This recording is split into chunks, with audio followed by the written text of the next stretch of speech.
Welcome everyone to The Sword and the Brush, the role of art in visuals and strategy games. Today, me, Kevin, Taro here are gonna discuss about how art, visuals are, how important they are to games in general, and more importantly, how we merge them together into this experience to create strategic moments in games, in our games.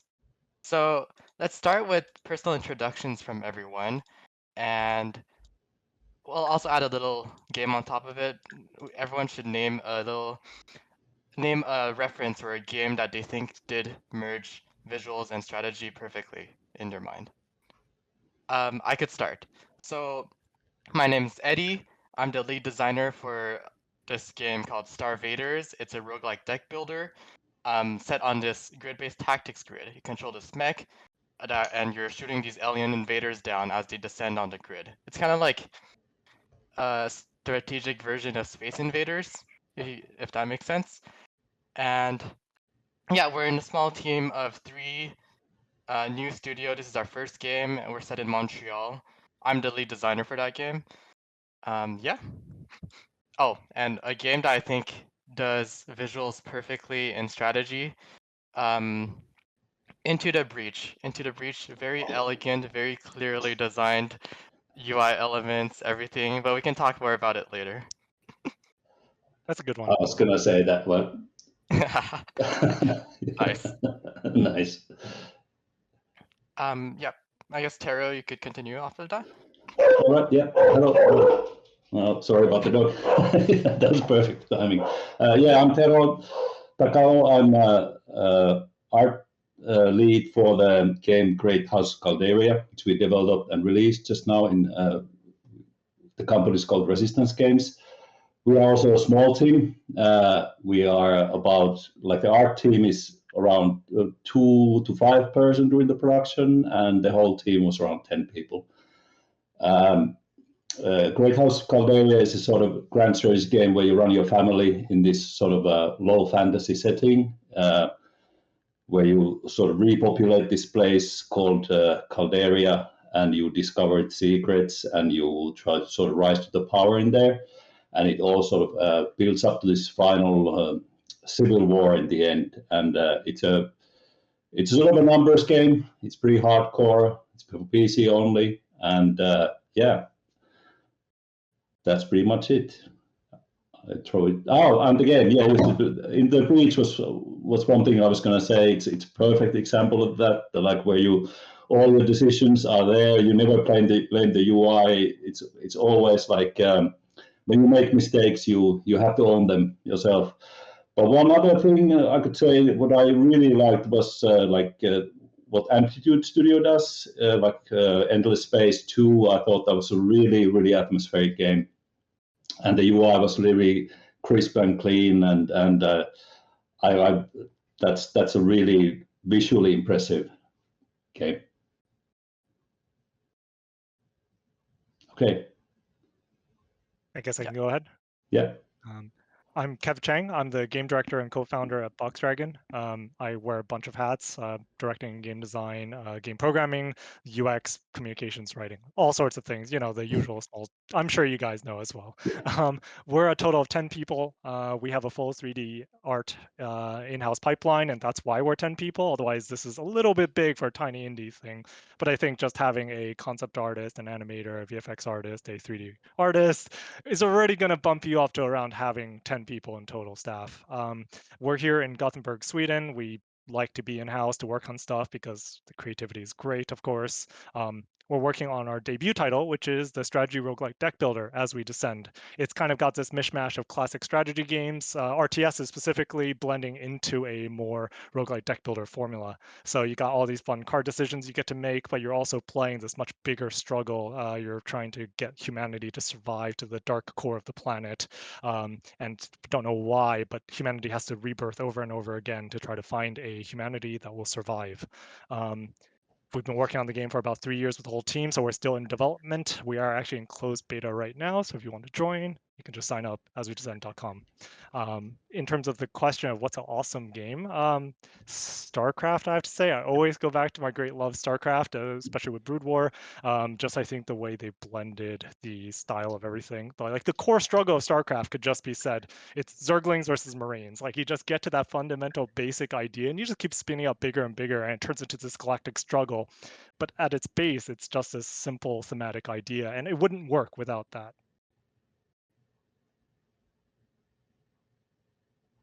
Yeah, that's great. Thank you. Now we know who we are. I think it's so interesting that we have we almost have all three scales of strategy in here. We have StarVaders is more of the like tactical side, very precise grid-based tactics, and then we got Kev with As We Descend is more. I'd say it's closer to the strategic side. You're making like longer term decisions that carry over between battle and battle, and then we have grand strategy, of course, which is granddaddy to all the decisions you make impact everything in the universe, basically. Yeah, So yeah, it'll be cool to see these different perspectives on how art affects these types of decisions we make. Cool. I like the games you mentioned too, but yeah, that's great. StarCraft, the Endless series are great as well. Love those. I think if we And start chatting about games now, we'll just go forever. That's Yeah. the problem. So before we do a deep dive into how much we love these games. yeah, for sure. So Yeah. let's go ahead on the first topic. So how far does art direction shape the player's experience and immersion in strategy games? And what are the highest challenges and risks associated with visual design in such games? Should we just hop in? Like, Yeah. I don't know how to do the normal roundtable thing, so No I'm just worries. like, oh, do we just jump in? Let's hot swap pretty quickly. I think the first point's easier to cover first. I think it's actually really a two-part problem, so let's do the first one. How far does the art Yeah. direction shape the player's experience and immersion? And that one feels like a pretty straightforward answer, but you guys can let me know if you have a hot take on this one.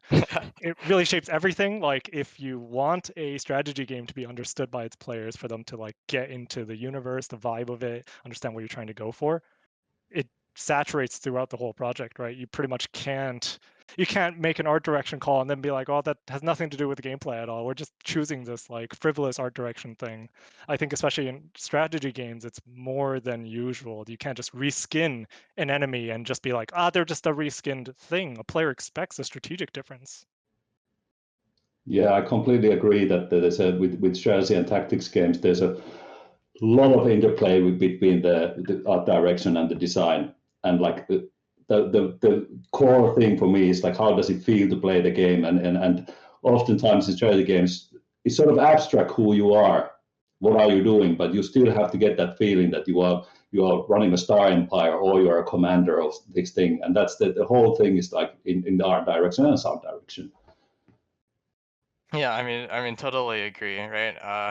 I no hot takes from me. Everything you guys said makes sense to me. And I'm thinking like it even goes back to it's like chess, for example. Chess has a theme.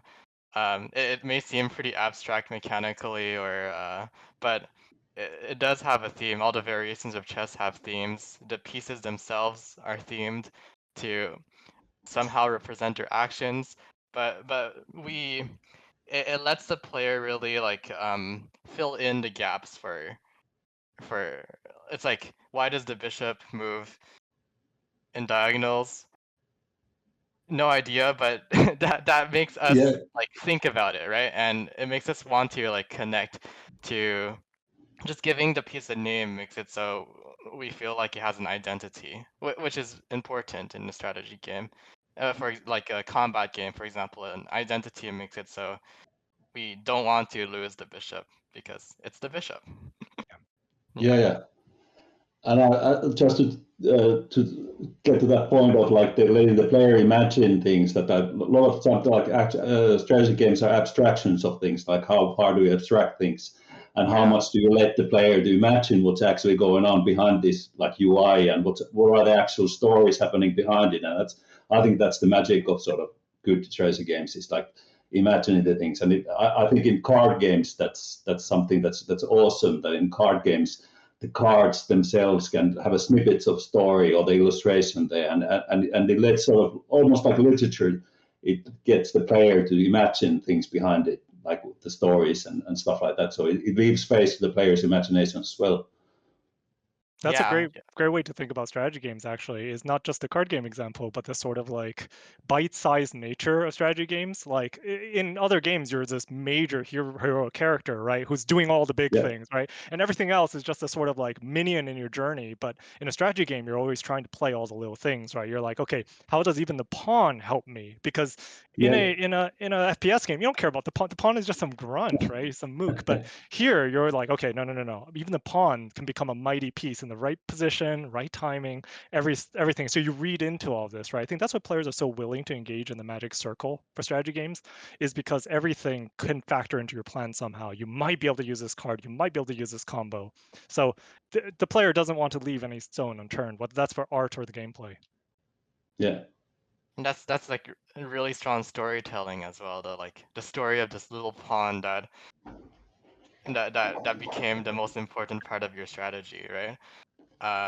And an art direction helps enforce the storytelling in the game. Yeah, that's great. Uh, yeah, let's move on to the second part then. What are the challenges and risks with visual design in these games? I think, I mean, the one thing I think of is information, how to convey information properly without overwhelming or um, confusing the player, right? And it's like you want this balance of something that looks aesthetically pleasing, but at the same time being like having a good user experience for the strategy part of it, not distracting, not blocking your view of things, letting you see what you want to see while still looking good. Yeah. I think you hit the hit the nail on the head there. That's the big issue.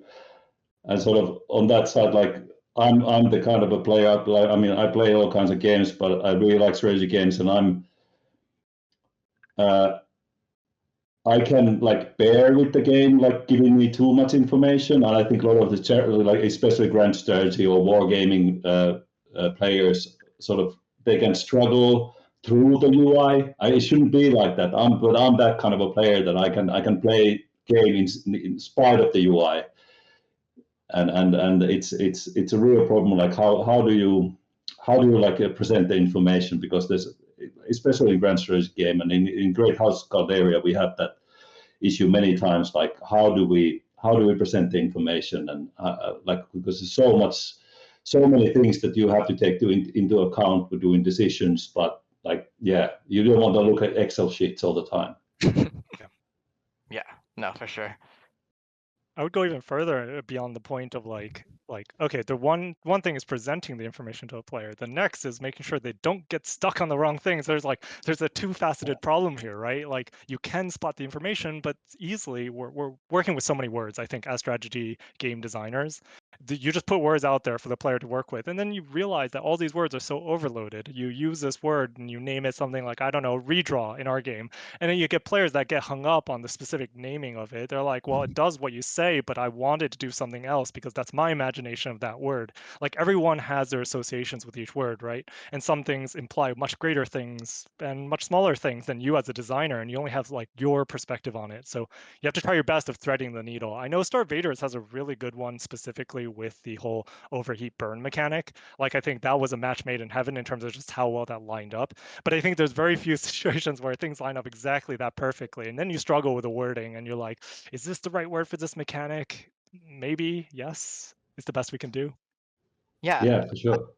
that's a really interesting topic, and I think it like goes above word and just like naming, and also like how you theme the mechanic as well, and like the art, the visuals of the mechanic itself. Um, there's this idea of like this to prevent too much information overload, we as game designers try to borrow these vocabularies that have been created by previous games before. So, for example, something like imagine a poison dagger, right? You can kind of intuit the kind of effect it could have. It, like, in my mind, it probably deals damage and inflicts some kind of poison status on the enemy, and it takes the enemy takes damage over time, for example, or like some like a bleeding type effect, um, or like a shield represents blocking, um, iconography, things like that. Games, as game designers, we tend to like borrow a lot of existing like the existing vocabulary created by other games so that we don't have to teach the player too many new things. We can just like, oh, this is the thing you're used to. Uh, Here you go, and then hopefully they understand it if they're not new to gaming in general. Um, but in the same style, it could be very strong to create a to retheme something if you know that the mechanic is different and you want to reinforce the idea that they need to learn what this new thing is. So for example, maybe I'm not calling our poison mechanic poison, maybe I'm calling it uh, corruption, for example, because it doesn't work like the normal poison does. It works differently. So there's this idea of like this universal language of games that we're trying to play with in terms of theming. Yeah, it's pretty interesting. I have another point on the risk part if we want to sidetrack a little bit, get back to the original question, because I think that's one super cool facet, which is the whole wording process. Don't get players stuck on keywords. But there's also the sort of like risk of, well, how do you get the art to be so good, so cohesive, so thematic in the first place? And this might be a hot take. Well, we'll see. You guys can decide. Yeah. But it requires a willingness to be very flexible on a lot of design things and also be willing to work on don't do game references all the time. I know we were just talking about game references, but sometimes you got to go to the base material, and whether that's exactly the game material where you dig up something ancient, you're like going back to the chess reference, you're going back to the play reference. You're not just saying, what's the latest 2024 tactics board game that has come out. If you just base yourself on that, then you're becoming very derivative, right? You actually kind of want to go back to the base of what makes this game. Hey, you actually brought up Space Invaders. That's not like 2024. That's going back to 1970, right? You're really going back to the classic there. I want to say on art direction, it's very much the same. I see a lot of games that are basing themselves on like, we saw that this was trendy. Like after Warcraft came out in the late 2000s, all the games, Armies of Exego and Grey Goo, whatever, the late 2000s were filled with games that were look StarCraft-like or Warcraft-like, but none of them had a base appeal because they weren't trying to be like, what's the base fantasy here? They were just like, oh, we see that this genre, this fantasy is popular. Why don't we just clone it? Without really understanding why they chose that genre. So I feel like that's my hot take is like, okay, you maybe should have an art director that really understands, or even if you don't have an art director, your team understands the style of like going back to the classics, whether that's a movie reference, an old traditional painting reference. What is your base material that you're working with? So you don't get this like corrupted, like 6 generations of JPEGification of your game. No, I completely agree that we tend to look at references when we tend to look at games. And I don't think that's good approach. We should definitely look like broader sense. And I think, well, looking at references is one of my favorite things. Like one of my favorite things that we're going to talk about later, but during the development process of Great House Calderia was that we looked at Renaissance. That was like we based this game on a Renaissance world. We didn't want to do medieval stuff. And like real world is so much more interesting than like any fantasy tropes. Like, in my opinion, there were so many fascinating things that people done in Renaissance times, like really, and that's something that's super interesting stuff.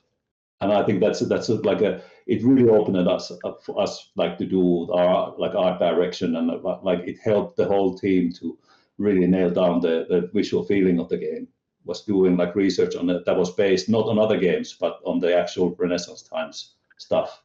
And like it's so cool nowadays to look at references because there's so many people doing actual Renaissance stuff and putting that stuff on the YouTube and doing research and doing the like historical reenactments and whatever. It's a fantastic time to look at references. But I guess my main point is that like the real world is much more fantastical than your fantasy stuff, like general fantasy stuff. Yeah, no, definitely. And it shows in Great Houses of Caldera too that like it doesn't just take from like Paradox games, for example. It has you can tell when a game has more insights to it, more references, more sources of inspiration than just modern games.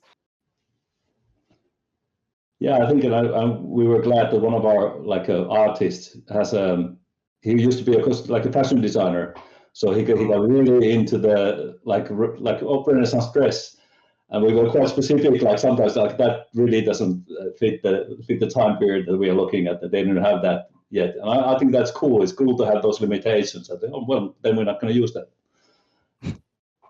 Yeah, that's great. Yeah. I know it's kind of geeky stuff, and it never shows on the gameplay. But I think it's a sort of puts like sort of cohesion to it brings something to the visuals, that there's a sort of a strict sort of a geeky kind of a approach to it. Yeah, I think people can feel it, even if they don't like verbalize it. They can definitely sense when everything's cohesive. I know some of the other questions and like we want to chat about these ideas of how do you build consistency? How do you make sure the art doesn't fight the gameplay? And I think that really the root of that question sounds like it's rooted in how do you make sure that it's so deeply intertwined between the sort of like your inspirations for your gameplay, but also your inspirations for your art. Yeah, definitely. Okay. I'm just reading my points here. We're like covering, or like half covering a lot of these. Hey, if you want to deep dive into any of the other points, I can blab on and on about inspirations. We can do a bit more. Maybe we can move on to the games themselves. Could be interesting topic to have more examples as well. Kev, yeah, and as we descend, you have this like dark fantasy aesthetic. How do you maintain this visual coherence and clarity for the players, and how does it contribute to the atmosphere? Yeah, that's a great question. Big two-parter as well. I would say obviously start from the background. Alex, our art director, he used to work at Riot, working on League of Legends, so that's where he's rooted in. Carl, who is the other co-founder, and myself, we both used to work on Battlerite at Stunlock Studios, and those are all fast-paced PvP games. They're like top-down, MOBA-ish arena battling games, and I think in such a fast-paced battle arena type setting, you're always like ready to have to differentiate. If you've seen the like Riot style guides for the UI separation, it's all about that. You want that hierarchy everywhere. I know it feels very unartistic sometimes to be like, here's the specific breakdown of what you're allowed to use. But if you follow the guides, actually, it just makes everything snap together. It makes everything pop more. And the players really do get it. Like they take a look and they're like, yes, I can see what's going on in the scene. You get to have that cold, dark, atmospheric fantasy while also like, okay, your UI is just gonna pump stuff up, but just make sure that nothing bleeds into the zones where it shouldn't. So that's a lot of it. Visual hierarchy all the time, right from the beginning to the last day, and every single time we play test the game, we constantly get our everyone in the studio, we get everyone to play test the game repeatedly, like all the time. Everyone are like, okay, you played it 50 times already. You still need to play it again just to see what's going on in there. Make sure you have hands-on with your work, no matter where you are in your process. I think that's part of the perks of being a small studio. You get to know that everyone is very hands-on with it, of being like, okay, you see your art direction, here it is in game. Like there is not a lot of separation between you and getting it there, watching, hey, did it turn out the way you wanted it to look? And when it doesn't, we try to do a good job of calling each other out on it. I think I'm probably the most nitpicky, and I'm always like, hey, you got to push this more. You got to get these things to separate more. One of the quick little hacks we have is people should train their eyes, but you can use the grayscale mode on Windows PCs if you have Windows, and it's a hotkey. You do have to preemptively set it first. You have to think it's like Control Windows C. It turns everything grayscale on your screen. So at any time you can sort of like spot check, did you value separate everything? But you always want to do two. You can't just do values. Values is one thing, then you want a hue separation, or this is just accessibility in general, but I mean, it will pay off dividends so much for your art style. So it's not just like a frivolous, like, oh yes, we have to do accessibility because it's this bonus thing we have to do. No, you should really bake it into your base production. That's a No, great yeah, tip. yeah, no, totally agree. On the idea of accessibility not being added on, but being baked in, and it not only makes the game more accessible, I think it also, yeah, as you said, improves the gameplay for everyone. Um, like making something that can only be differentiated by color, for example. That's not very accessible for color blindness. Yep.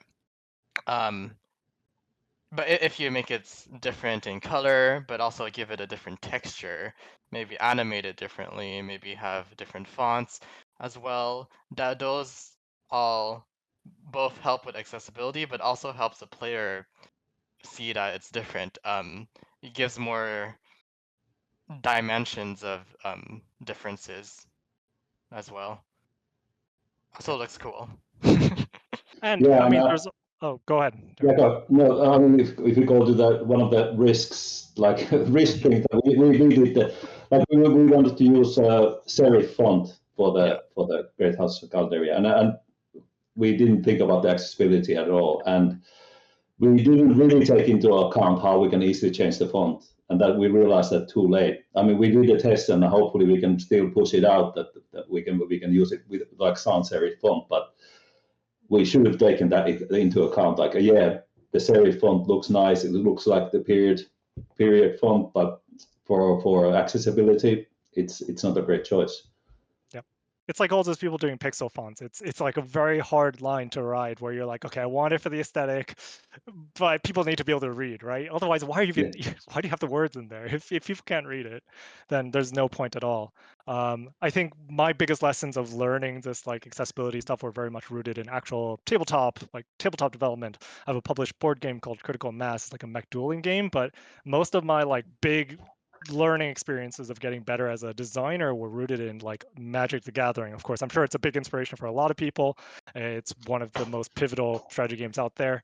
But just in terms of their UX, because there's this sort of extra bonus physical UX, right? Okay, how can people teach each other when you're reading across the table? How does that work? There's all these extra constraints of how do you make that super accessible, make the art direction work there. And sometimes the trade-off does suck of like, okay, their newer like card frame designs are a lot more sterile, for lack of a better phrase, but they need it to get it to be recognizable across the table for people to be able to enjoy the game. So they just have to rely on the other stuff to kind of carry the art heavy lifting. And I think that's what we went for in As We Descend as well. We know that a lot of our atmosphere, our in-game 3D is that's where we're saturating the player with our world. Our UI, it's trying to get a bit out of the way. It's still styled like the in-universe stuff, but it's not trying to be like, hey, I'm the star of the show, take over with everything. We know that the player can only concentrate on so many things, right? So we got to respect that. We got to just let them soak in the world at their own pace, not overwhelm them by just chucking like, oh, bright colors, our fantasy, our atmosphere everywhere. We got to like assume that they're willing to work with us a little bit.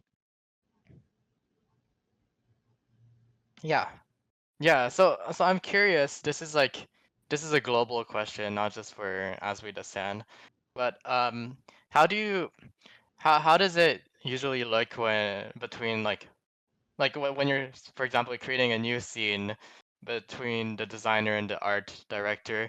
Do you work together? Does the designer make a mock-up for the art director to fill in, or does the or just give ideas for the art director to create mock-ups? How does that collaboration look like? When I go first, Kev? Go for it. Yeah. Well, with us, we like. I think that's one of the advantages of small studio, and yeah, we are wearing many hats as well. So I think it's a lot of like collaboration, and we do. We try to do like the UX and the UI sort of together.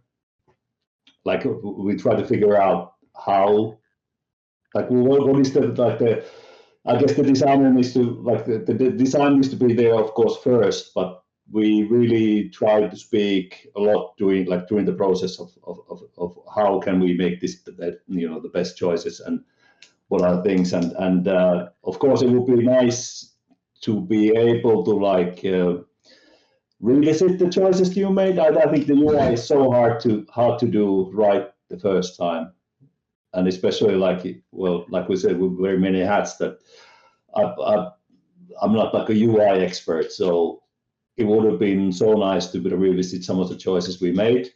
Of course, there's not always like the possibility of that, but I think we use a lot of like Miro was a really good tool for us that we used a lot. I mean, it's one of the problems that working remotely, like we are completely remote now, we've been since COVID, and that is that there's less of those like small informal meetings. So Miro, I think that was the really good tool for us, that we always like use Miro board to sort of design the UI and the UX flow. And I think it's more of a collaboration process between the designer and the artist involved. So I don't think that it can be said that there was a sort of a layout first from the designers. That I think it was like a process for us. No, Miro's great. I never know if it's pronounced Miro or Miro, but Yeah, we love it as well. It's the only thing we've gotten the artists to all use collectively. I don't know if you've had this difficulty as well, but some other tools are quite artist unfriendly, I would say, or they don't invite the artist to use. I think Miro is the first one where everyone felt like, oh yeah, no, we should just jump in here, leave comments, leave sticky notes, leave whatever reference picture. We just drop in 4K images until Miro gets really upset that we only put in 4K images. Yeah, I know that. I'm sure you've had that. Yeah. I would say that with regard to the question of it, right? It's like, I think the straightforward answer is like, usually you go top down or bottom up, right? You have a design that's rooted in some art thing, and we call it top down design, where we're just like, hey, we really want to get this feeling across, and we just propagate that through the game design side, and we iterate on it until it feels kind of seamless. So no matter which way we come from, we iterate until it I would say that a player cannot tell which direction it came from, whether it was an art idea first or a design idea. Design is probably bottom up, where you were like, oh, we got to make this menu work, settings menu, we've got to make a settings menu. It's not like any artist is like, yes, I really want to make a settings menu. That's almost never an inspired like top-down design. But sometimes you get this nice marriage of it where it feels kind of seamless and everyone's happy to use the settings menu. Like maybe Dead Space, where people are like, diegetic design is working super well. But that's like far and few between. That's basically impossible in a strategy game with the number of menus we have. But I think there's actually one layer beyond the sort of like top-down or bottom-up approach, where if you can get people to talk about the thematic first or the world building, I would call it the seed. They talk about this a lot in the Hearthstone talk. I know they had a Hearthstone UX talk, but it's this idea that if you have a fundamental world building or thematic core, where you're like, okay, Hearthstone is a game about playing a board game at a inn, so it's a physical, actual, hefty board. So everything has to follow that law. And I think that's something both an artist and a designer can get behind, where you don't necessarily need to like sketch it out from either end. You just have to know we're working on this physical board, so that's the constraint. I think if you can do that for your games, put limitations on yourself, that will make life a lot easier down the line. I think that's an excellent point. Yeah. Great points. And yeah, top-down, bottom-up design was something I was gonna bring up as well. But you mentioned it, and I guess I have a question for you. I'm guessing you design most of your cards as well. I've designed all the cards, yes. All the cards, cool. So when you design cards, I'm guessing it'd be a mix of both. But do you tend to do top-down or bottom-up design? Do you come up with a theme of a card first and then try to make mechanics that fit it, or do you come up with an interesting mechanic for a card and then try to theme around it? I think most of my ideas start with I really just feel like I need this card in here. Like this character feels like they should do this ability. It would be weird if they didn't. So to fulfill the sort of theme for the character and the sort of like, if they don't have this card, the character doesn't work. I can't not make Like this why card. are you a character? Yeah. Like, okay, Vanguard, he's this guy with a big shield and a sword. So he's got to have a heavy slash and he's got to have a shield bash. Like the thing writes itself. But I think the second that the rest comes in, because really early on we have to talk about characters. So I think unlike a game that's more of a lighter 2D classic roguelike deck builder, that maybe only has like one main character or something, you get much less of this play space of like, oh, what's the R&D time between making new characters? You probably only need to make like 5 or 10 characters at most. Our game, we already have like, I want to say 20 player units, and there's like 60 enemies, so there's like tons of combinations. So our R&D time for making new characters is much more like a MOBA game. We have to be like, our game really needs a heavy armored knight. And the second we talk about the knight, I'm already like, oh yeah, well he needs a shoulder bash, he needs a slice enemy in half ability, he needs a super crit sword. But then once the artists start filling in a lot of the extra details, Alex has this kind of brilliant way of pulling references out of left field. I don't know where he conjures the idea, but he's just like, well, what if we just have the knight have the shield just built into him? And I'm like, oh, that's cool. Well, let's make a card that uses that shield that's built into him. So I think the more we layer on each other, I think the more it works. So you mentioned that sort of like back and forth of art direction, game direction. I think the more you get to just chat with each other, you get to work together. Eddie, are you in studio, or is your whole team on site, or do you work No, remote? we're all remote. Yeah. Okay. So how do you sync that up then? If you want to bounce off each other and get this like really rapid development. Yeah, we just message each other on Discord really fast. Pretty much. Like for example, if we're trying to come up with the design for a new scene, like a mock-up, usually what happens is we'll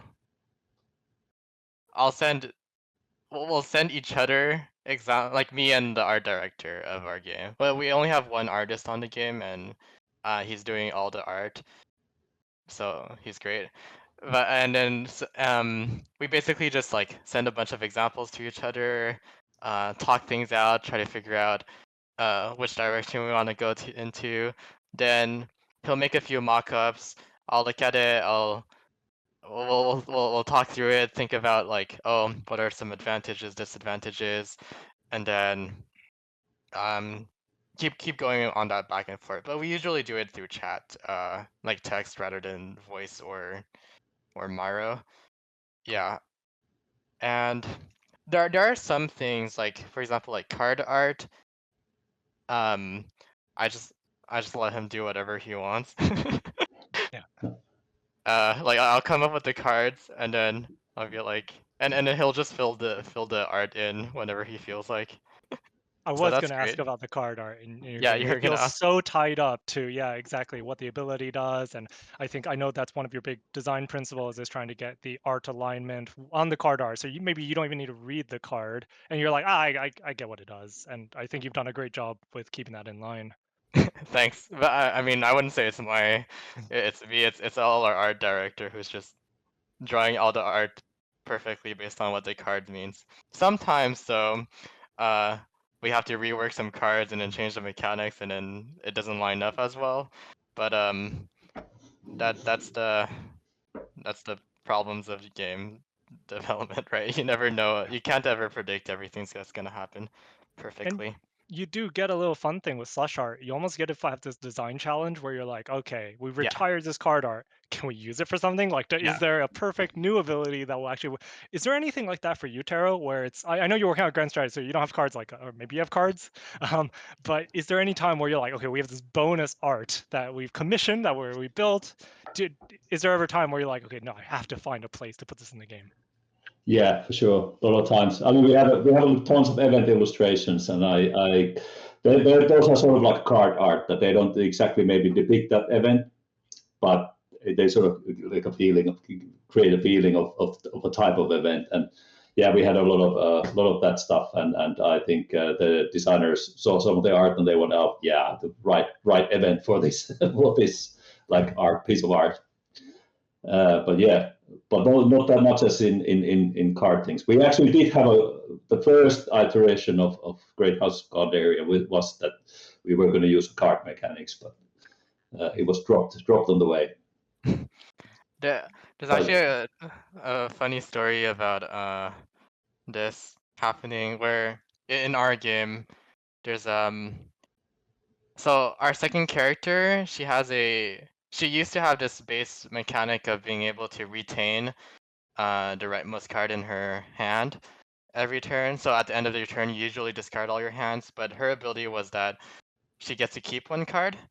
And then our artist did a really, really awesome like visual effect for freezing a card. The card literally becomes frozen and then it stays in your hand. So but then me as a designer, I was like, this looks way too cool to be a one-off mechanic. So I had to because the art was so cool and inspired me. I made it a whole mechanic out of it, right? It's like we can't just leave it to just one card, this one effect. We have to have this whole suite of cards that like help reinforce the idea of this mechanic. So there's a lot of that type of thing in the game where it's like, oh, I am inspired by what my artist does. It's similar to how you had that, Kev had that card of the shield, the Vanguard with the shield embedded in them. Yeah, this back and forth is really interesting to me. Yeah.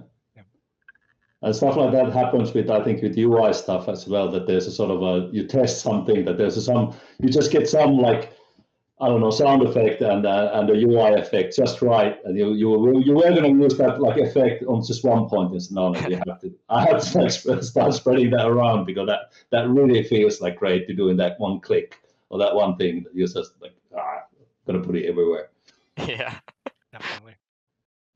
I think that's when you know you're cooking with something good. Like everything is going together, and if it's working with you, then you're like, okay, no, everyone else is gonna get this too. And you show everyone else, and it's like, wow, it's just fire. So yeah. Yeah, okay. So let's move to Great Houses of Caldera. So in this game, you have this very rich medieval inspired world, and then as you said, you have references from a bunch of historical elements, art, medieval settings. So how does that all come together to like create this immersion of this game? Is there any like specific strategies you use to make sure that everything supports this gameplay, this immersion? Well, I think we sort of did sort of similar thing, that we thought that the UI needs to be sort of clearish, and the UI doesn't like communicate the word as much as the actual word map and the illustrations, and that was like that's the illustrations of the word map create the feeling of the sort of Mediterranean. We are Renaissance time based. We want to be like early Renaissance, late medieval times, sort of distancing ourselves from the sort of a generic, more like Middle European or like the Anglo-Saxon world. We wanted to put it like a Mediterranean setting. And yeah, we did a bunch of research, and we really put effort into the sort of the word map. And that's like, we wanted to be that to be a place that you would like to visit. And it's like the whole theme is around rediscovering this place, which sort of launches the Renaissance in this world of Caldera. And there are like ancient like mysteries to be like uncovered and stuff like that. So we wanted to create that feeling of this like rediscovery of this sort of lost times. And we really sort of we tried to keep the UI pretty minimal, and the theme sort of comes from mostly from the other graphics, but I don't know, it's sort of creeping a little bit. We started putting a little bit like tapestries behind the sort of some of the UI screens, because we felt that it felt too bare. But I think we succeeded in keeping it quite minimalistic. And there were like challenges. Like earlier on, we thought that we didn't want to show like any of the Excel sheet types of like numbers. But then, like, we are a numbers game in the end, so you know you can own it up, and we started making more of those, and yeah, I think that's pretty much it. One of the like information things that we decided early on, that we're going to use a lot of tooltips. I think that's like one choice of like not showing all the information all the time. But I mean, the tooltips are kind of they're good, but that's a choice as well, that you have to wait for a tooltip. So there's a trade-off with tooltips as well. And yeah, it was interesting to see like what information works on tooltips and what do you want to see the right way. Have you had Because any about this stuff? Yeah. there's a Go whole ahead. tooltip culture too of like expectations around like what shows up in a tooltip and how should it be written and then what's too much information even in a tooltip. And then okay, have you done the thing where you hide things even in an encyclopedia page? Do you have like the tooltip unfurling and then there's an even deeper layer, or is tooltips the limit We for you? have tooltips Okay, in you the do. tooltips. Okay. That was the designers wanted that, and the coders were a bit angry about that. But yeah, it did cause some hassle, and I think like we should have. We don't have an encyclopedia. I think that's it's yeah. It's those are like interesting choices. Like where do you put the information in? Where do you explain the mechanics? But yeah, we explain it in the tooltips. Yeah. But they can be pretty like extensive. And you might like open up an Excel sheet from a tooltip that you hover, and you're like, "Whoa, that's a lot of information." But yeah, in the end, we have a quite complex like economy system, so you really need that information, and you need that information like on like you need to access it fast, but you don't want to go to another menu. So I think tooltips work on those. And Yeah. I think for a grand strategy game, players are expecting this sort of like info dense, text heavy. Like it almost be weird. Like you said, you're breaking genre conventions almost if you leave out information or you leave a lot to like, Yeah, oh, just play and see. I think that's much more of a like I think with a tactics game, you'll get much more of the just play it and see. I think players are more willing to experiment with that kind of thing in a game with fewer super long term repercussions. yeah, and that's the thing with the grand strategy games that the decision you make now, the repercussions might be like 2 hours after gaming. So that's a Yeah. problem. The like feedback is not imminent. Like it's not immediate. So that can be frustrating for players. But Yeah, I mean, that's the challenge, right? yeah, for Yeah, sure. that's the challenge of strategy games in general, making sure that the player understands their mistakes, Yeah. or like the outcomes of their actions. Yeah. Cool. Uh, Thank you. So yeah, I noticed that like your world map itself is kind of like um just this realized world, I guess. So how did you go about to designing that? Like did you were you what was it a decision to make it like 3D, like realistic, or was there at certain moments where you were thinking of maybe making it like stylized instead or 2D? I'm just curious yeah, about I mean, we always like the world map was the place where we wanted to show that it's like a living that. world, and that's the like the way you feel that this is like there's something happening behind all this UI. So I think early on we wanted to make we thought that yeah, let's do it in 3D, and we had to, but there is still a little bit stylization in there. It's quite realistic, but of course the scales are not realistic. So there is a stylization in the scale, and there's a slight stylization in the graphics as well. It was more stylized early on, but we want to make it a little bit more detailed. The contrast between the UI, which is pretty sparse in terms of like ornamentation. So we wanted the world map to be like really where you can see the changes and the sort of the we wanted to be the place like where you can sort of where you want to send your family members into sort of adventures and different places. Yeah. Uh, and that was the that was the aim from the early on. So I guess we didn't really want to abstract that too much. Yeah, makes sense. Makes sense. It's curious. I think both of your games have like this this idea of yeah creating this like this these two layers, like the UI layer that's just trying to be more minimalistic and getting out of the way ish of, but still like enhancing this real layer, this like fantasy immersive layer throughout in the game. We in StarVaders we never really decided on that, or I don't even think we have two layers. We just kind of have everything is UI. Which is well, I guess it also works in our favor because we are selling a fantasy, but not as strong of a fantasy as of an immersive fantasy as you guys are. We're we're more focused on the like making sure the player is able to make these tactical decisions. Um, yeah.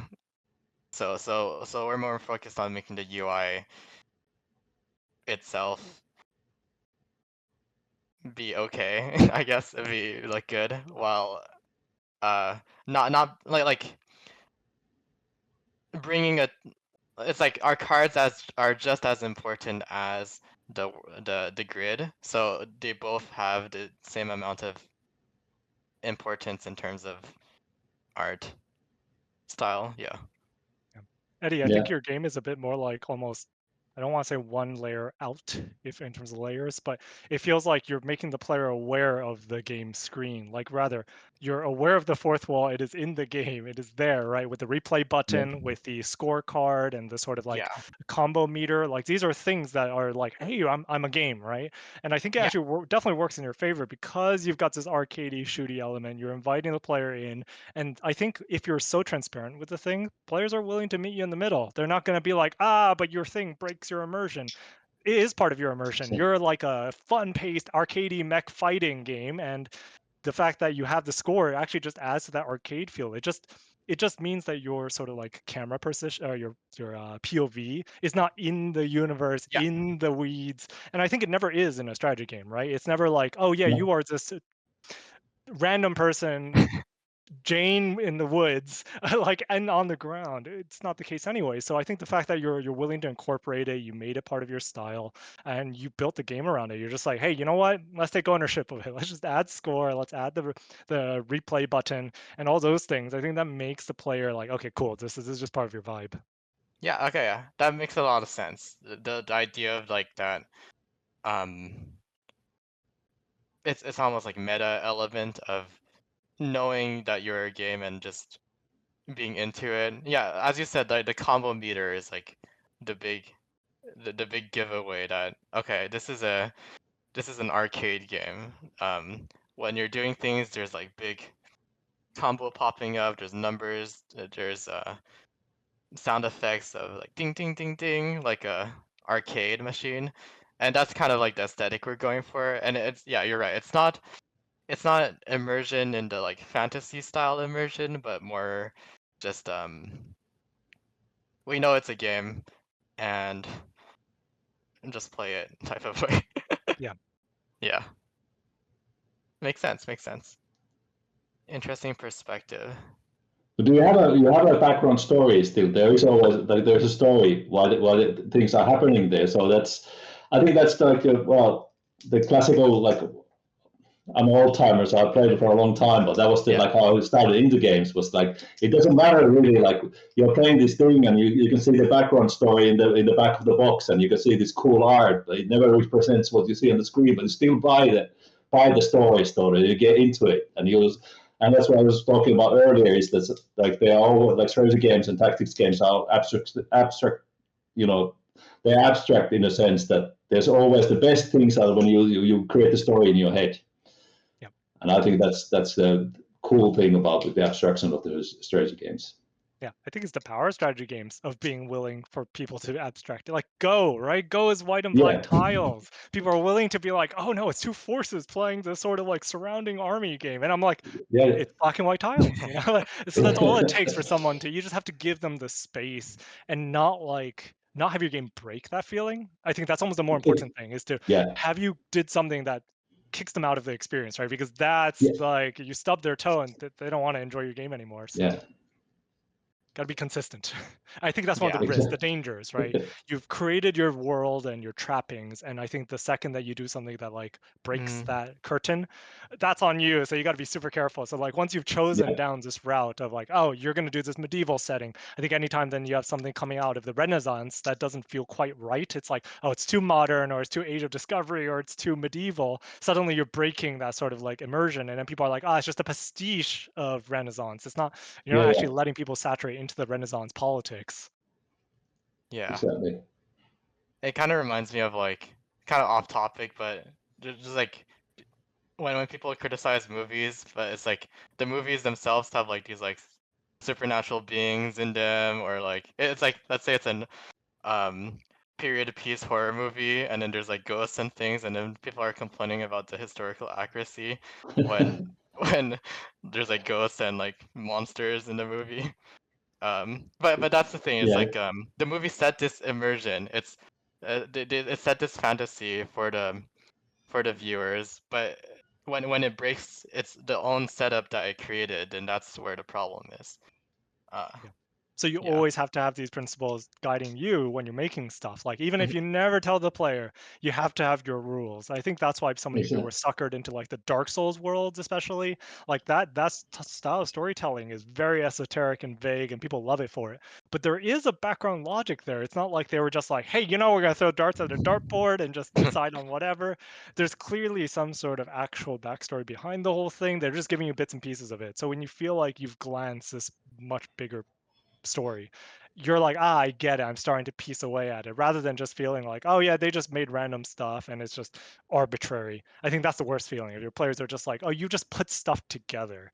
And I think that's one of the challenges with As We Descend, is because it's got knights in with swords and armor, but it's also got this like radiant powerful energy. There's a mecha goddess, right, with Ava. Yeah, yeah. It's a lot of different things, and but we don't want to just be called steampunk or just be called what's another one, any of that kind of fantasy diesel punky kind of thing. We're like, Yeah. okay, no, but really our own thing. And I think the way to like set the rules there are to be super clear about like what's allowed, what's not allowed. So we're like, okay, if we show medieval society stuff, then they're super medieval. If we show this sort of like high tech atomic age stuff, that's its own set of technology, and they each have their own visual language.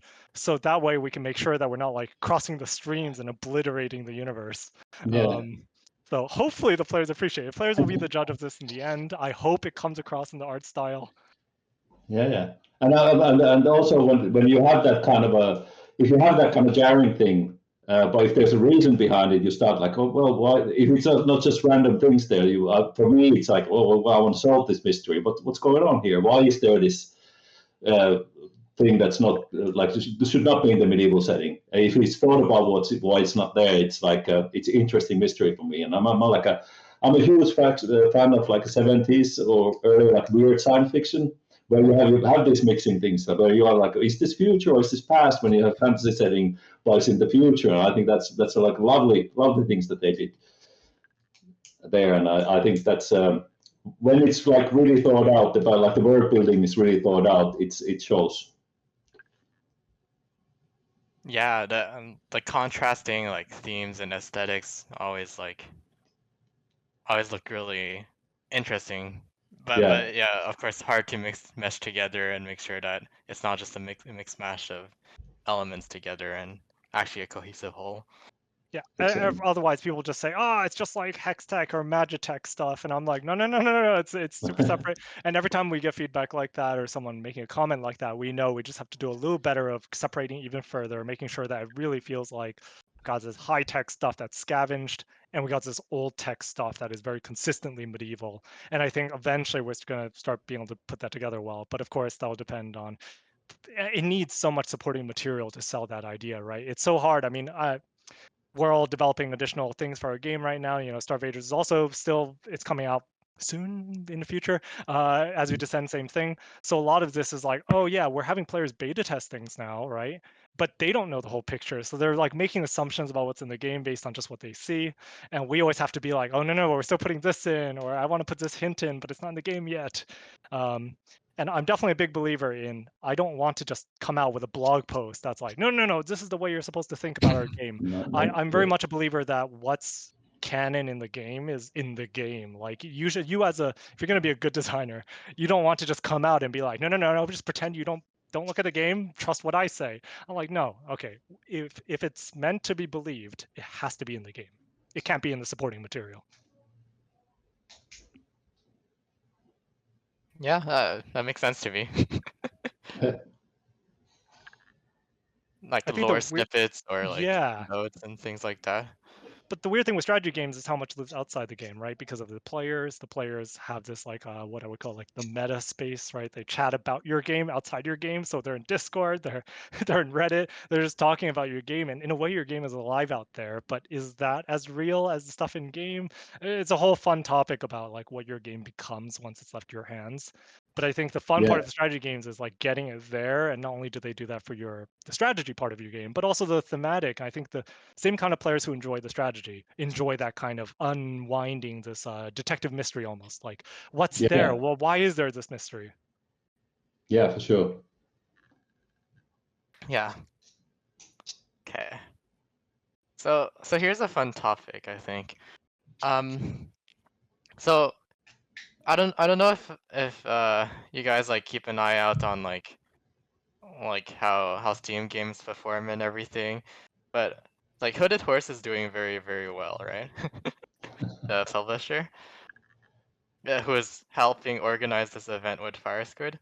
And curiously, I feel like most of the Hooded Horse games have this like this aesthetic of like hard realism-ish type thing. It could be sci-fi, but if it's sci-fi, it's like hard sci-fi with real spaceships or things like that. If it's fantasy, it's more on the like real darker side of things. I'm curious if you guys have any thoughts on that. Does strategy games in general lean more towards realism in a sense? Or I mean the fan base? Yeah, I don't know. I think, well, I've been playing Terra Invicta for a while now, which is like a Hooded Horse hardcore, sort of a time sink. And I enjoy it, but I can see what the attraction of that like real hardcore sort of a number crunching hard sci-fi thing is, and how that sort of is compared to other things. But then again, like Stellaris is really popular thing, and that's like a space opera game completely. There's no like real science. It's just a space opera playground. So yeah, I don't know if there's a really like strategy game fans more into sort of hardcore like a real world settings.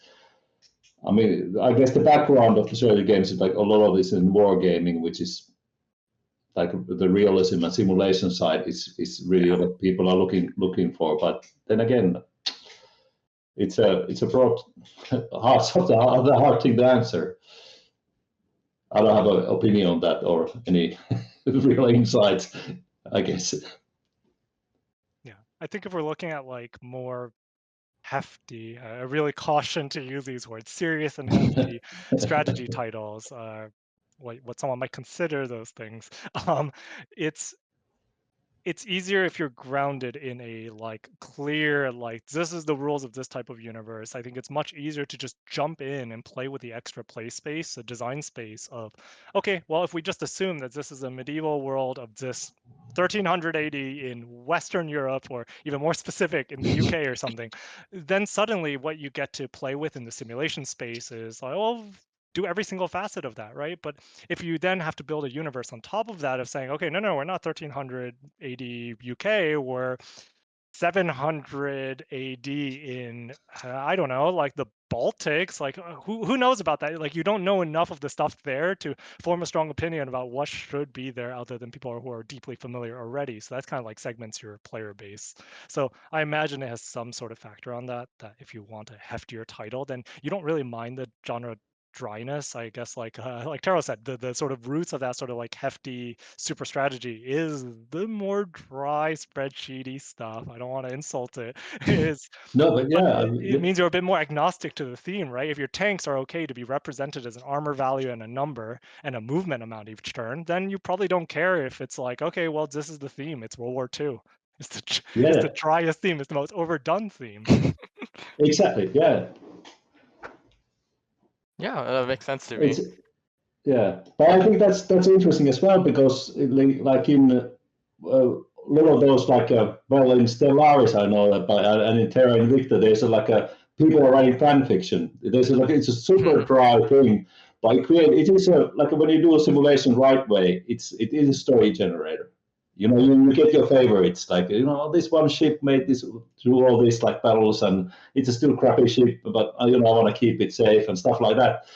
But I think there's a thing that I mentioned earlier on. I think with those sort of dry sort of spreadsheety games, there is like people are more like willing to go through that like trouble of finding out how the game works and how the mechanics work. But I think it's a like audience, but it's not broad audience. Like it's not like a massive. It seems like the UI almost can be like you are expected to struggle through the UI. It's like almost expectation of like you pick up a really heavy paradox game and you're sort of like, yeah, fair enough, I'm not gonna like understand how the game works, I'm just gonna play with it and see how it goes. But that's like, yeah, that's part of like the commitment of playing one of those games. It's like, oh yes, I am going to take 100 hours to learn how the game works. Exactly. Yeah. It's almost better that it scares off the players who want the thematic wrapping and the sort of cushioning, right? It's almost saying, hey, you're not going to get any of that here. Don't even try. Like, we're not going to supply that. Yeah, it's like the Elden Ring of sort of the braiding games. Yeah. It's like no hand holding here. Yeah. Eddie, I know your game is the most opposite of that, so Yeah. probably you can give your take. Like, what do you think in terms of StarVaders, where you sit on the strategy spectrum of it? Like how in the pulse of tactics games do you feel about that? Because I know tactics games have a lot more of a playful space of what's a tactics game, like Advance Wars, right? Yeah, it's like that's the kind of feeling I was getting, where it's like almost the more grand strategy it is, the more like gritty the world seems. While the more if the game leans more towards the tactical or puzzle side of things, the more it's allowed to be more colorful, bright, or just. But I was curious if you guys have any thoughts on why that is. I don't really have any answers myself, other than it just feels okay, right, to me.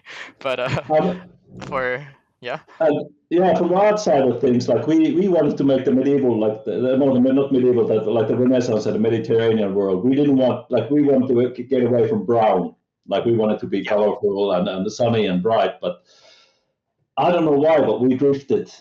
Like we drifted from that. We drifted towards the brown. Maybe also the feedback or something like that. But we started, and we still have the colors when you open up the map. It's sunny and it's nice and it's beautiful looking. But I realized by the end that we drifted towards the brown in the end. Like I don't know what happened, but it's like a curse of the strategy game that we went to the gritty side of things. Yeah, I don't think it doesn't look bad, right? It's just a style, a different aesthetic. No, I know, I know, but it was like we make a bunch of choices that we want to make colorful, we want to make feel more bright, but then, yeah, something happened. It's the universe. Yeah, exactly. Correcting it. Yeah. Yeah. No, for our game, one of our like core philosophies was that I wanted to make a game that was fast. We wanted to make a fast-paced tactics game. It's still turn-based. You still take your time to make moves and everything, but we wanted it to feel more like an arcade, where it isn't. The moves are still important, but you want to make them more intuitively rather than puzzle it out. For example, we don't want people to take out their calculators and figure out what the best move is, but rather feel what the best move is and just do it on instinct. And I think a lot of our art direction tries to support that idea. It's bright, it's colorful, it's fast. A lot of things are animated, to help let the player get into the mood of high action, high octane tactics to help them support playing faster. It's not exactly art, but our music direction as well is instead of being like slow and meditative, trying to let you take your time to think about your moves, it's high octane action music. We want the players. Well, it's not distracting, but we still want the players. We want to bring up their heart rate, right? So that they Yeah. actually want to play fast. Um, so yeah, the bright colors, um, the the the general aesthetic, like this anime mecha aesthetic, all the animations, they're all trying to help this idea of this fast-paced turn-based tactics.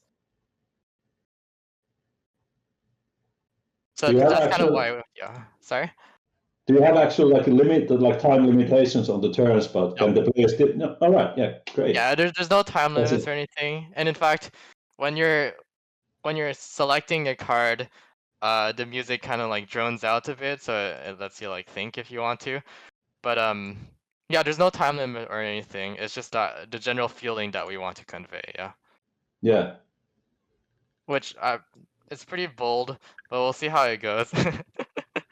I It's think great to bring most. that idea in Yeah. to strategy gaming, to have both ends represented, right? The Mhm. super cerebral thinky ones, but also the more heart pounding ones, especially with like sort of the subsiding of like RTS games, especially like there no major RTS pillar after StarCraft 2.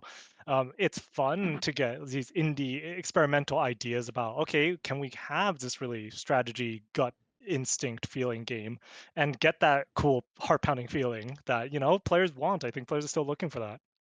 Yeah. Yeah. Yeah, and a lot of our mechanics try to support that idea. So you mentioned we have a rewind mechanic, and basically a button that lets you rewind your turn if you want. I mean that just it's like it helps if you ever make a mistake, right? While you're doing your fast-paced turn, you can just rewind and it's all okay. We're pretty lenient on that, but we also have like what I call perfect previews, where whenever you hover over a card, it shows you exactly what's going to happen. So you don't have to spend time thinking about, oh, what's the chain reaction that's going to happen? Am I going to hit this? Am I going to hit that? It just shows you. So it makes it so the important part is you making the decision rather than figuring out what happens when you make the decision. Things like that, or like when you drop the card, if it references like all attack cards, for example, then it'll show you right there and what attack cards you have. Um, like context sensitive previews for everything, just to make things a bit faster, make it so players don't need to look through their menus, look at their deck, spend more time in there. There's a few other things like that. Like in a lot of deck building games, you have like cards that can tutor. For example, like search your deck or search your discard for a card. Um, I've just cut them all out of our game. We don't have any cards that tutor at all because I think they're slow. I'm right there with you. Yeah. I don't want any scry effect. I don't want any tutoring. I'm totally same school of thought. I wanted to go quick. Yeah. I think you two both bring up a great point about like the sort of like balancing of, okay, sure, there's this want for us to make a fast-paced game, like even to the point of, okay, it doesn't need a timer to get the player to encourage them to play quickly. But I think so much is based on like quality of life features to push them to play quick. Like Eddie said, giving that perfect preview, giving that like, oh, if you mess up, you just hit that replay button. There's so many little things which help you just play. It's okay. Small mistakes are not super punished. In fact, I know in StarVaders, when you take damage, you can't even lose the game by having your mech take damage. So there's like an extra win condition that goes along with this idea about playing quickly. As we descend, I know like a lot of these like 3D actiony looking games, or actually strategy looking games, they're usually super slow. Like you just have to wait for stuff. If you've ever played Civ and you have to wait for like, I have to drag my 16 different units out, they all have to move, and then each of them have to play their attack animation, or I can do skip attack animation, but then the game looks horrible because everything just goes like lightning fast, but you still have to command 16 different units. So it's not like the game's actually any better, it just skips the pretty part. So it feels like the worst of Yeah. both worlds.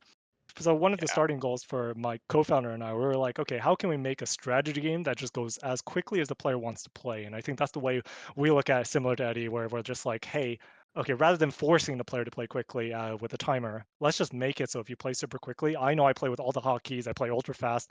My characters just instantly react to what I'm doing. So if I want my Vanguard to do shield bash straight into a smite, no problem. He'll just queue those 2 moves up, chain them one right after another.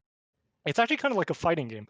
We've implemented a whole animation canceling interruption system that allows for this. And it feels like overkill in a strategy game sometimes. You're like, hey, why do you have to put a fighting game inside a strategy game?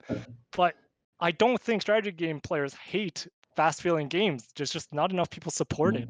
It's just like Eddie said, there's a lot of features where we can put them in, but developers don't necessarily are like, yeah, well, we should really give that to our players. So to answer your earlier question about like, okay, are strategy players these players who sometimes don't really care about the looks? Yes, but I think also they just don't get the bone a lot of the time. They just don't get the treat of the developers saying, hey, we're willing to meet you closer to where you actually want to play. Like they probably want this speed up consideration. It's just like the auto battle features in 4X and grand strategy games of clicking that skip battle or predetermined battle. But it's so anticlimactic to press that button of skip this Yeah. battle. Isn't that the fun part of the game? Exactly. Yeah. And I think I think that kind of innovation should also evolve like strategy game and open new like audiences as well, is to get to keep them fast. And I think I really like XCOM and I played a lot of them, but in the end, like a lot of the time you're doing boring stuff, like you're moving the units, and it's not you almost like you make mistakes because you're too bored and you like run the guy too far, and he ends up like triggering pod, and that's kind of annoying. And it's like I think like, was it Mario Rabbids? That was like I thought yeah. that was a genius like a turn-based like tactics game. Yep. And it wasn't like it was such sort of like as is like the Into the Breach. It's a like condensed thing, but I think there's a like middle ground somewhere there where you can still like it doesn't have to be as condensed as, I mean, I love Into the Breach, but it's just like almost like a puzzle game. Yeah. And there's maybe there's a balance there. And like Into the Breach is not a fast game. Like it's you make it like, you have to really ponder for the stuff. But yeah, I mean, yeah, like quick-paced game would be nice, strategy game. Yeah. I'll confess that I'm the person who puts the animation speed to the maximum in every strategy game I play. Yeah. I totally understand. So my personal belief is if you need to put in an animation speed dial, you have not set the base speed of animations in your game high enough. If you have to let the player decide that, it's just like those games that you do like slider scale, 1x speed, 2x, 3x, 50x. I'm just like, well, if you know 50x speed is like the speed you need, maybe it needs to go a little bit faster for the default speed. It's one of those things of like, it's tuning, I would say. Yeah. I There's agree. like the conceit of like sometimes, like for example in auto battler, you want to be able to see what's happening, like what units are dealing what damage in real time.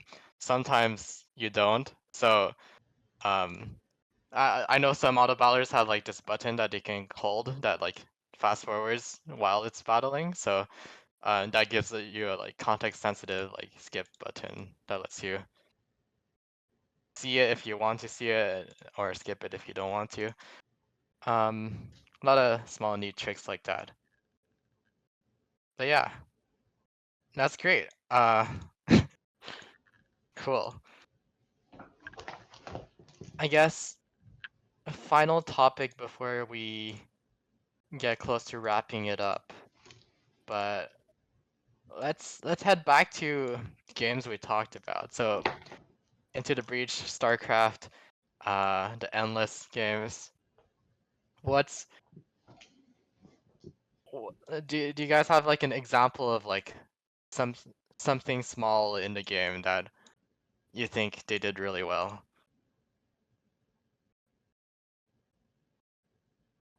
In terms of like visuals, for example.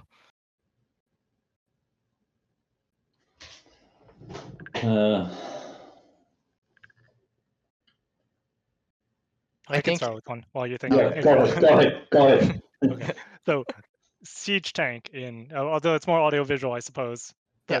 The terrifying noise, or if you're a Terran player, you're very happy about this noise. The siege tank sieging up sound. So there's a siege tank that can go between normal tank mode, which is pretty mediocre. It's like not like a tank in other games. It's not like a Command and Conquer tank. It is pretty garbage in its tank mode. It loses to a Dragoon in a fight or like two Hydralisks. It's not a very good unit. But you hit that siege button, it makes this big sound, and its two little extra arms come out, and it slams them into the floor. And his gun turret flips backwards. It can shoot across the screen, and it just explodes. And that sound will never leave your mind when you eat a volley of siege tank shots, and all your forces die. And you're like, well, I guess now I've learned my lesson to never run into siege tanks ever again. And you're traumatized. But that sort of whole visual package of what the heck is a siege tank, because the idea is just so, again, out of left field. It only makes sense because it's the Terrans, so they're like these space rednecks.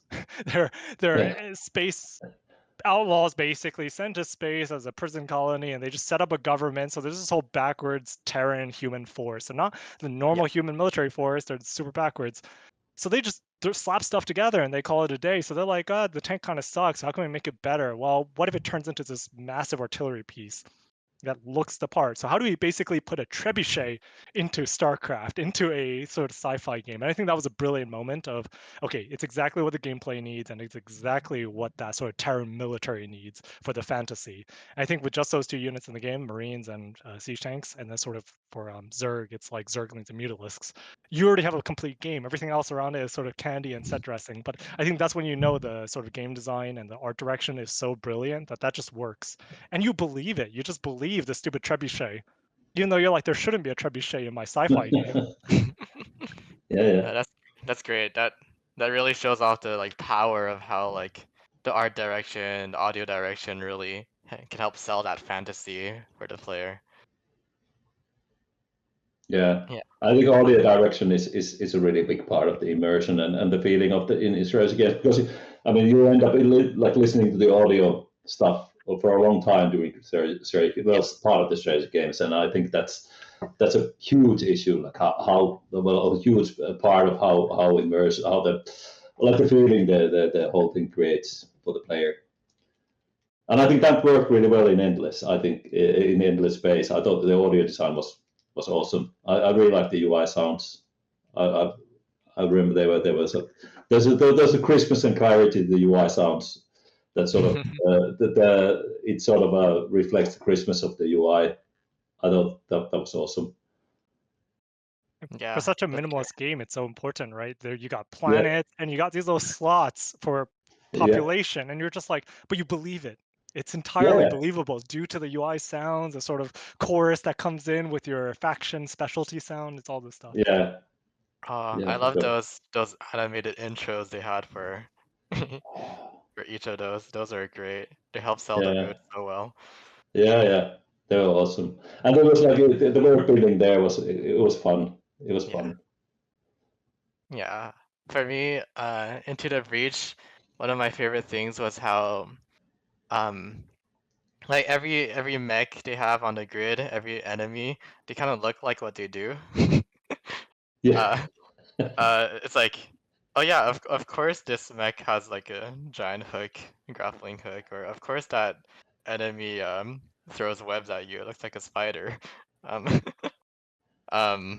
I think that's great. That's like the perfect combination of how the visuals can enhance the gameplay. Not just immersion, but the gameplay itself. You don't even need to read what the enemy does. You just kind of like instinctively can kind of tell what it does. And a lot of that energy is what we try to like carry over to our game as well, where you don't even need to read it. You should be able to just understand what it does by how it looks, how it feels. Yeah. I think unless anyone has any blaring hot topics they need to talk about right now, that is it. That was the panel. The sword and the brush, the role of art and visuals in strategy games. I hope we've been entertaining. This is part of the TactiCon festival. please check out all the cool demos on Steam. There's a lot of games on sale as well. Thank you so much, Louise, who is helping us record and organize this panel itself. Thanks for Hooded Horse, Fire Squid for organizing this event. And yeah, we hope you enjoy it. Please go check out the demos. Make sure you wishlist and check out the games of us. So, Great Houses of Caldera, As We Descend, StarVaders, all great looking games, I believe. You can check them all on That's Steam it. right now. Yeah, and judge for yourself. Exactly. I know your two games have demos right on your Steam pages. For As We Descend, it's a little trickier because we're in closed beta right now, so you do have to sign up on the beta website, but just check it out on the Steam page and wishlist. Thanks. Thank you so much. Okay, thank you.